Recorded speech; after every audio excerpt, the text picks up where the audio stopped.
Est-ce que les syndicats sont représentés ce matin pour ce grand séminaire Place Beauvau ?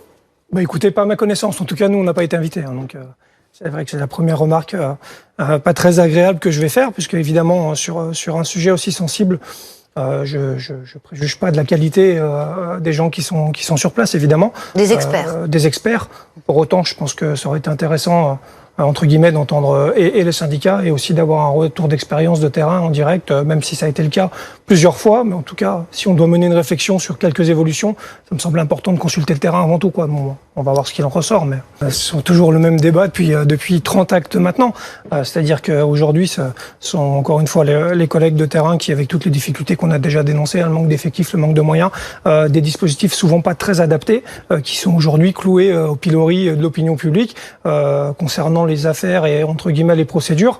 C'est forcément un peu plus long parce que moi je peux pas opposer les violences. Il y a une violence qui est légitime d'un côté, celle de la police qui a le pouvoir de l'État et qui essaye de l'user, on va dire, de manière proportionnée et graduée, et celle de l'autre côté, on l'a vu surtout sur les on va dire les premiers actes d'une violence hallucinante qui avait quasiment jamais eu lieu sur des manifestations.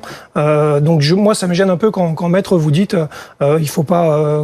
On peut faire une comparaison. Moi, je pense qu'il n'y a pas de comparaison. On a d'un côté des fonctionnaires qui viennent faire leur travail, essayer de faire en sorte justement que les gens puissent manifester, et de l'autre des gens qui les ont attaqués. Donc je pense pas qu'on puisse les comparer. Grégory Joron, pour rester sur cette question de l'armement intermédiaire, on comprend bien qu'elle est centrale et qu'il faut un armement intermédiaire, parce que si vous n'avez pas ça, il n'y a plus que l'arme de service. Si on n'a pas ça, on fait comme en Allemagne en 2015, c'est-à-dire que les policiers quittent le terrain et puis on laisse finalement l'Élysée être pris. L'Arc de Triomphe, ça a été fait. Pourquoi pas le Sénat ou l'Assemblée? C'est ce qui a été fait en 2015 lors de l'inauguration de la Banque Centrale Européenne à Francfort. Il y a eu un gros mouvement Black Blocs et le fait d'être allé trop loin dans le dispositif de désescalade, comme en Allemagne ça a été le cas, on n'a plus les moyens de faire face à des groupes violents.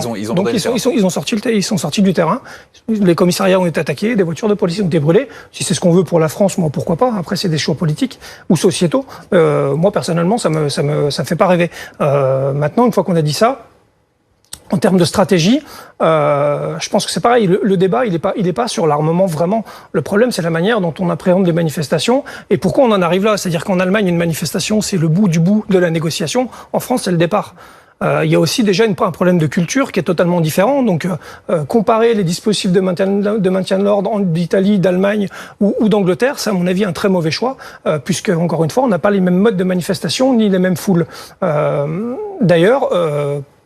Que ce soit en Allemagne ou en Angleterre, ça se passe souvent très mal, puisque justement, ils n'ont pas de moyens intermédiaires, et ça finit manu militari, au corps à corps, avec énormément de blessés. Et derrière, contrairement à la France, justement, vous le savez sûrement, maître, surtout en Angleterre, des réponses pénales qui sont extrêmement sévères, parce que ils ont fait le choix, eux, de responsabiliser les manifestants. C'est-à-dire, à partir du moment où l'ordre est donné de se disperser et que le bobise a la matraque en l'air, si vous êtes dessous, vous êtes responsable pénalement et vous êtes lourdement sanctionné si vous êtes interpellé.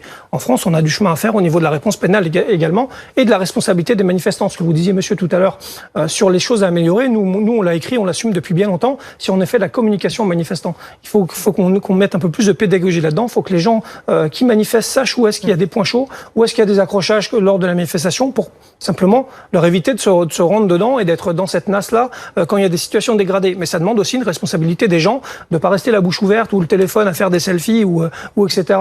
Encore une fois sur des situations qui sont dangereuses, puisque ça a été ce qu'on a déploré à de nombreuses reprises, le fait d'avoir des difficultés à séparer entre guillemets les belligérants ou les voyous, on appelle ça comme on veut, des gens qui veulent manifester légitimement.